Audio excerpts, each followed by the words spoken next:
Salam sejahtera dan salam Sarawak Maju Makmur bersama saya Viviana Lenaigai. Tumpuan berita, raptai penuh perarakan kapal berhias sempena 60 tahun Sarawak Merdeka yang berlangsung di tebingan Sungai Kuching berjalan lancar pada malam Khamis. Sebanyak 20 buah kapal berhias yang mewakili pelbagai kementerian, agensi, badan berkanun dan syarikat swasta mengambil bahagian dalam sesi raptai penuh itu bagi memastikan kelancaran acara sebenar yang berlangsung pada Sabtu ini. Menteri Pengangkutan Sarawak Datuk Seri Lee Kim Shin, Setiausaha Kerajaan Sarawak Datuk Amar Muhammad Abu Bakar Marzuki, Timbalan Menteri Pengangkutan Sarawak Datuk Henry Heriginep dan Timbalan Setiausaha Kerajaan Sarawak Operasi Datuk Hee Chang Kee telah hadir bagi meninjau persiapan akhir raptai perarakan kapal berhias berkenaan. Premier Sarawak Datuk Patigi Tan Sri Datuk Abang Abdul Rahman Zohari Tun Datuk Abang Openg dijadual hadir bagi menyaksikan kemeriahan dan warna-warni cahaya lampu menerusi perarakan kapal berhias itu. Selain perarakan kapal berhias, persembahan daripada artis kelahiran Sarawak iaitu Hafiz Suib dan Dayang Nur Faizah juga akan memeriahkan malam itu.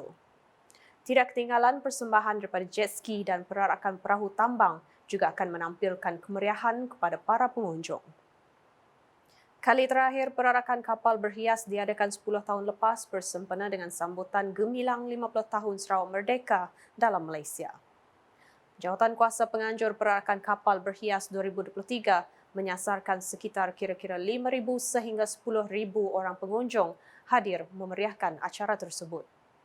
Sementara itu, orang ramai yang ingin menyaksikan perarakan berkenaan dinasihatkan agar meletak kenderaan di kawasan yang telah ditetapkan iaitu di Reservoir Park, bangunan Saujana, medan meletak kereta Sarawak Plaza, bangunan medan Pelita dan medan meletak kereta di Plaza Merdeka. Berita seterusnya, seramai 141 orang jemaah haji Sarawak selamat tiba di lapangan terbang antarabangsa Kuching LTAK pada pagi Jumaat. Yang di-Pertua Majlis Islam Sarawak Datuk Misnu Taha berkata mereka merupakan antara 936 jemaah haji yang selamat tiba jam 6.50 pagi di LTAK. Menurutnya, sebelum itu mereka tiba di lapangan terbang antarabangsa Kuala Lumpur KLIA pada jam 12.30 malam semalam sebelum berangkat ke Kuching. Kita bersyukur kepada Allah SWT mereka dalam keadaan yang baik. Apapun juga perjalanan ibadah mereka, saya dimaklumkan lancar, tidak ada masalah. Cuma pada masa yang sama saya beritahu juga ada beberapa orang yang telah meninggal dunia di Tanah Suci. Ikut amalan kita, mereka yang meninggal dunia, tabung haji akan pergi ziarah ke keluarga mereka untuk tahlil dan sebagainya. Ini yang saya telah dilaksanakan oleh pihak tabung haji. Beliau berkata demikian ketika ditemui media selepas menyambut ketibaan kumpulan pertama jemaah haji Sarawak di LTAK pada Jumaat. Dalam pada itu, beliau bagi pihak tabung haji merakamkan penghargaan pada semua agensi serta pihak yang telah terlibat dalam menguruskan perjalanan jemaah haji Sarawak. Difahamkan kumpulan kedua jemaah haji seramai 142 bakal tiba pada jam 8.25 malam ini dan seterusnya kumpulan ketiga hingga 5 seramai 423 orang tiba di Kuching pada 29 Julai ini.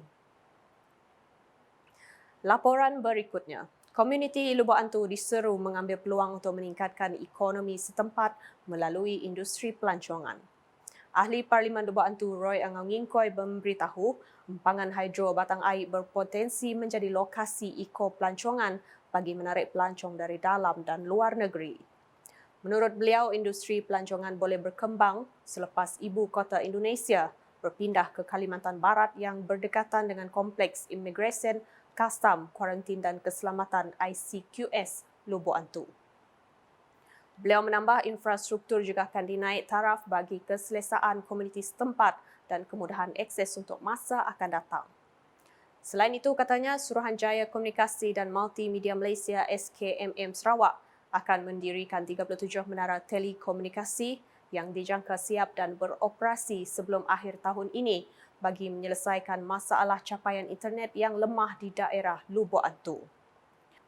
Dalam majlis sama, Ahli Parlimen Lubuk Antu itu telah meluluskan peruntukan program projek transformasi luar bandar RTP sebanyak RM150,000 kepada Jawatan Kuasa Kemajuan dan Keselamatan Kampung JKKK Rumah Nesau, manakala JKKK Rumah Nesau Panjai Ruai menerima peruntukan berjumlah RM20,000.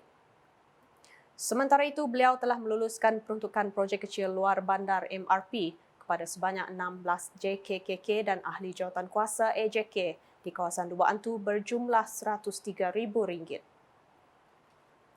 Manakala di Seratok, Kementerian Pendidikan dengan kerjasama Pejabat Pendidikan Daerah Seratok telah menganjurkan Hari Kerjaya Pendidikan di Dewan Terbuka SJKC Minsin Seratok pada Khamis.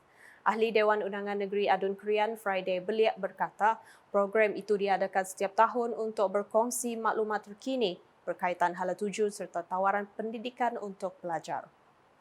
Katanya Hari Kerjaya Pendidikan Daerah Seratok turut melibatkan pelbagai institusi pendidikan yang memberi peluang kepada pelajar untuk mengembangkan kerjaya berdasarkan kelayakan seperti Kolej Komuniti Betong, Politeknik, Kolej Laila Taib, Giat Mara, Curtin University, State Sarawak University, Sentex dan ICATS. Turut hadir Adun Kelakar, Muhammad Duri serta tetamu terhormat yang lain. Paparan berikutnya, Sarawak mempunyai kekayaan sumber asli yang dapat dimanfaatkan bagi menjana tenaga hijau dan boleh diperbaharui selaras dengan hasrat kerajaan Sarawak ke arah ekonomi baharu. Justru perdagangan karbon sangat penting dalam menjana pendapatan untuk Sarawak sekaligus meredakan perubahan iklim yang sering berlaku di negeri ini. Sementara itu, temu bual wartawan Unit Komunikasi Awam Sarawak UKAS mendapati orang awam menyambut baik usaha kerajaan Sarawak menyasarkan untuk memulakan perdagangan karbon pada tahun hadapan.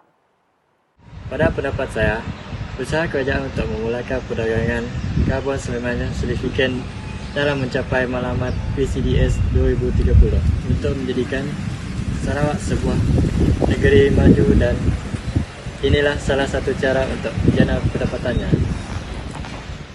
Kami rasa benda yang bagus sebabnya dapat menjana pendapatan negeri kan. Dan di sampingnya kami rasanya ada potensi buka peluang pekerjaan dengan rakyat. So kami harap ada lebih banyak graduan-graduan diserap masuk sebagai tenaga kerja. Syamiran, saya setuju dengan inisiatif Kerajaan Sarawak untuk menjadikan stok karbon sebagai sumber pendapatan baru.